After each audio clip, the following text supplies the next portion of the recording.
मुस्तफाबाद में लगातार असदुद्दीन ओवैसी की जनसभाएं, इम्तियाज़ जलील का डोर टू डोर कैंपेन और ताहिर हुसैन का डोर टू डोर जाकर वोट मांगना, वो तमाम चीज़ें चल रही हैं। बहुत कम समय बचा है, लगभग 3 तारीख को उनको वापसी जेल में जाना है। उससे पहले जितनी ज़मीन तैयार करनी थी वो कर रहे हैं। और आज अभी हाल ही में थोड़ी देर पहले असदुद्दीन ओवैसी की जनसभा हुई है, उसको लेकर हमने लोगों से बातचीत की और लगातार बातचीत करने की कोशिश कर रहे हैं। अब कुछ पदाधिकारी लोग हैं जिनसे लगातार बातचीत जारी है। इस वक्त मेरे साथ बिजनौर के ज़िला अध्यक्ष मुफ्ती रियाज मेहदी साहब मौजूद हैं। जानते हैं कि किस तरह सा माहौल इनको देखने को मिला है और क्या लगता है कि चुनाव जीत पाएंगे या फिर ऐसे हो पाएगा जिस तरह से महाराष्ट्र में हुआ, बिहार में हुआ या फिर उत्तर प्रदेश में हुआ। उन तमाम चीज़ों को लेकर बातचीत करेंगे। बहुत बहुत स्वागत है आपका। थैंक यू सो मच, बहुत शुक्रिया। आपका छोटा सा इंट्रोडक्शन जो हमारे दर्शक हैं। मेरा नाम मुफ्ती रियाज मेहदी है, मैं ज़िला सदर हूँ ऑल इंडिया मजलिस इत्तेहादुल मुस्लिमीन बिजनौर से। लगातार मुस्तफाबाद विधानसभा में आप हैं, तो जब आए थे आप कैसा माहौल था और अब कैसा माहौल है? क्योंकि चुनाव बहुत नज़दीक है, बहुत करीब है और ऐसे में जितना ज़ोर लगाना होता है हर पार्टी लगाती है।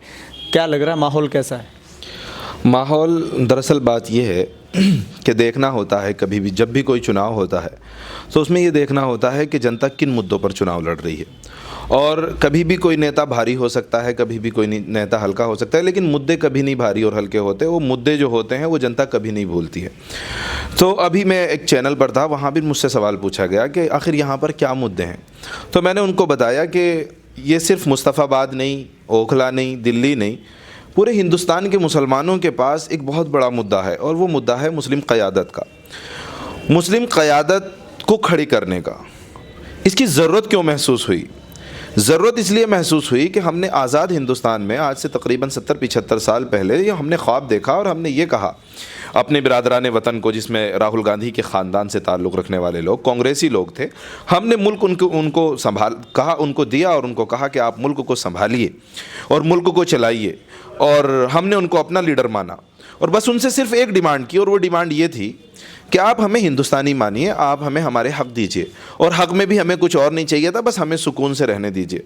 हम इस तरह से अपनी अपनी ज़िंदगियां गुजारते रहे, लेकिन हमें अब आकर के पता चलता है कि हम तो ठगे गए, हमें तो इन लोगों ने ठगा है। 70 सालों में कांग्रेस ने ठगा है। फिर हमारी एक और उम्मीद आई जो दिल्ली के अंदर केजरीवाल की शक्ल में थी, जो आज से तकरीबन 12-13 साल पहले ये पार्टी वजूद में आई। तो मुसलमानों ने सोचा कि जो कांग्रेस ने काम किया है वो ये नहीं करेगा, क्योंकि ये करप्शन के ख़िलाफ़ था और इसके नारे बहुत बड़े थे। तो मुसलमानों को लगा कि शायद विकल्प आ गया है, तो इसको हम चुन लेते हैं और कांग्रेस को छोड़ देते हैं।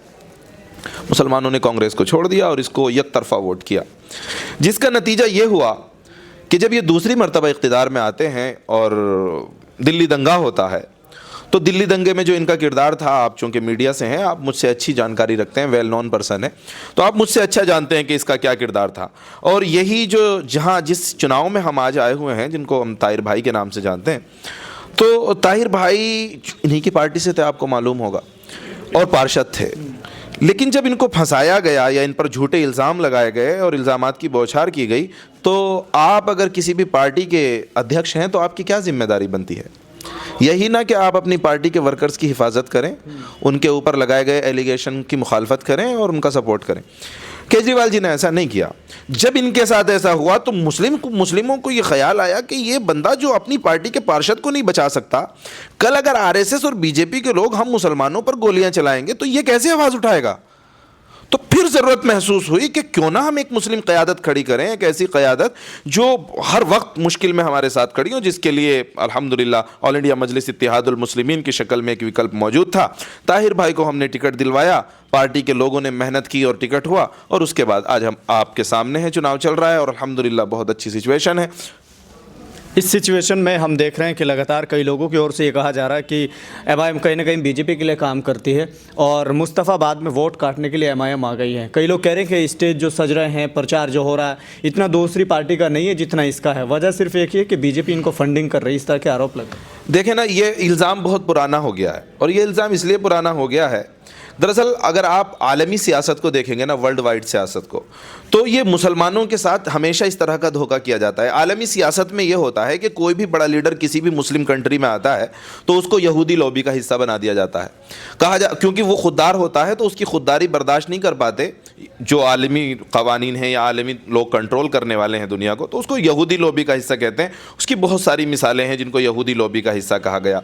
अभी हाल फिलहाल की मिसाल पड़ोसी मुल्क पाकिस्तान के अंदर इमरान खान साहब हैं, तो उनको यहूदी लॉबी का हिस्सा बनाया जाता है। तो ये इल्ज़ाम अब यहाँ पे क्या होता है, यहाँ पे यहूदी लॉबी का कोई मसला नहीं, क्योंकि प्राइम मिनिस्टर और चीफ मिनिस्टर बना नहीं सकता मुसलमान। तो यहाँ पे क्या होगा, यहाँ पे जो बड़ी फोर्स है जो मुसलमानों के खिलाफ एंटी मुस्लिम फोर्स है, यानी बीजेपी, तो मुसलमानों में भरम फैलाने के लिए ये इल्ज़ाम बाकायदा सियासी पार्टियों ने घड़ा है कि ये इन्हीं के धोखे में रहें, और इनको चूँकि यहूदी लॉबी का हिस्सा बनाया नहीं जा सकता इसलिए बीजेपी लॉबी का हिस्सा बना देते हैं।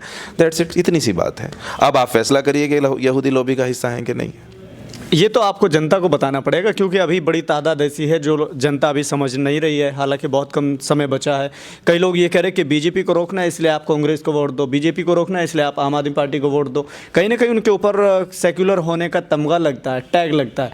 लेकिन एमआईएम के ऊपर तो बीजेपी की बी टीम या फिर कम्युनल होने का दावा टैग लगता है। और कहीं ना कहीं ये कहते हैं कि हमारे साथ तो मुस्लिम वोट हैं, आपके साथ मुस्लिम सिर्फ, उनके साथ मुस्लिम और हिंदू दोनों तरह का है, तो उनकी जीतने के चांस ज़्यादा बन जाते हैं। इस तरह की बातें वो कह रहे हैं। अच्छा, मुझे ये बताइए मेरे भाई, मेरे प्यारे, क्या बीजेपी को हराने का ठेका मुसलमानों का है? क्या मुसलमान सिर्फ 70 सालों में आज तक यही करेगा कि उसको बीजेपी को हराना है? ये 2 सीटों से बीजेपी फुल बहुमत के साथ गवर्नमेंट में आ गई। मुसलमानों ने कैसा ठेका लिया है कि बीजेपी को हरा भी नहीं सके, रोक भी नहीं सके और जिताते चले गए। मैं ये कह रहा हूँ अपनी कम्युनिटी से और मुसलमानों से कि भाई आप बीजेपी को हराने की सियासत में ही ना पड़िए। आपने क्यों हराना है बीजेपी को? मैं एक मिसाल देता हूँ, आप जाइए ज़रा दलितों में, उनसे जाकर के बात कीजिए कि भाई हमें वोट कीजिए, तो वो क्या कहेंगे? भाई आप हमें आरक्षण दीजिए, हम आपको वोट करेंगे। आप हमारे आरक्षण की बात करिए, हम आपको वोट कर देंगे। आप हमारी जॉब की बात करिए, हम आपको वोट कर देंगे। आप हमारे लिए स्कूल बनाइए, कॉलेजेस बनाइए, हमारे नौजवानों को रोज़गार दीजिए, हम आपको वोट करेंगे। आप जाटों में जाइए, आप किसानों में जाइए, आप चौहानों में जाइए, आप हिंदुस्तान की किसी भी कम्युनिटी में चले जाए, वो अपने हक मांगती है।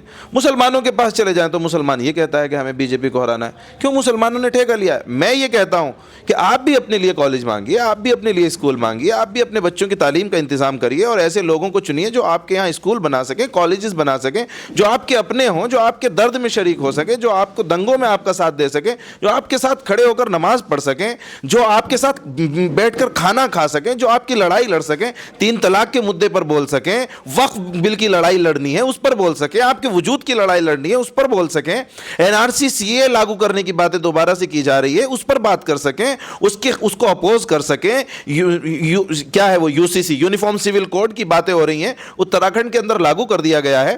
भाई यूसीसी मैं आपको बता रहा हूं, और चूंकि आप भी मेरी खुशकिस्मती कि मेरी कम्युनिटी से ताल्लुक रखते हैं, और मैं ये कम्युनिटी इसलिए कह रहा हूं, मैं कभी शर्मिंदगी महसूस नहीं करता ये बात कहते हुए। जब 11% दलित शर्मिंदगी महसूस नहीं करता, वो दलित का नारा लगाता है, 7% यादव कभी वो शर्मिंदगी महसूस नहीं करता, वो नारा लगाता है। मैं 20% होके क्यों ना नारा लगाऊं मुसलमान का? क्यों ना लगाऊं भाई मैं नारा? तो मैं ये कह रहा हूं कि बड़ी लंबी लड़ाई लड़नी है और ये इन कमजोर कांधों से नहीं लड़ी जा सकती, चाहे वो अखिलेश हो यूपी के अंदर, चाहे वो नीतीश हो बिहार के अंदर, चाहे वो केजरीवाल हो दिल्ली के अंदर। ये कमजोर कांधे हैं, आप इनसे नहीं लड़ सकते। आप मजबूत कांधा चुनिए, और आपके पास एक मजबूत कांधा है जो आपको ना वक्फ बोर्ड पे मायूस करता है, ना 3 तलाक पे मायूस करता है, ना आपको बाबरी मस्जिद के मामले पे मायूस करता है, आपको किसी जगह पे मायूस। वो उनके बारे में मुझे वो किसी शायर ने कहा था, मुझे याद आ गया, और मैं अपने लीडर जनाब बैरिस्टर असदुद्दीन ओवैसी को खिराज तहसीन पेश करते हुए शेर कहता हूँ, मैं डरा नहीं, मैं झुका नहीं, कहीं छुप छुपा के खड़ा नहीं, जो डटे हुए हैं महाज पर, मुझे उन सफ़ों में तलाश कर।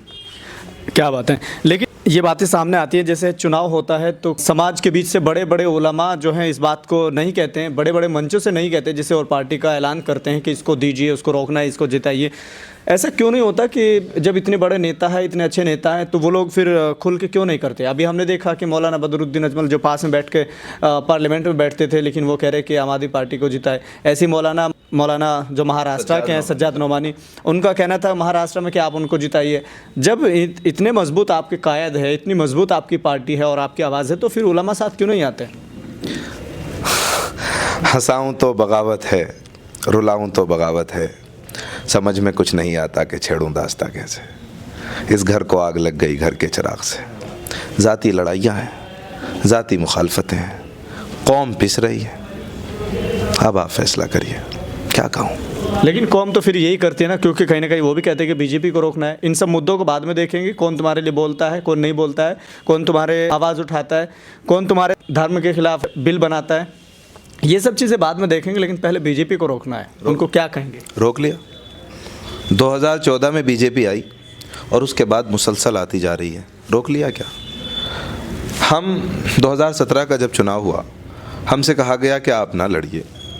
हमने फिर भी मुस्लिम बहुल, मैं चूँकि यूपी से आता हूँ तो मुझे मालूम है कि यूपी में क्या हुआ, तो हमसे कहा गया कि आप ना लड़िए। हमने जो मुस्लिम बहुल सीट थी वहाँ पर हमने अपने कैंडिडेट दिए। फिर अभी जो इलेक्शन होता है लोकसभा का, उलमा जाते हैं और बड़ा एहतराम है उलमा का। मैं ख़ुद दारुल से फाजिल हूँ अल्हम्दुलिल्लाह।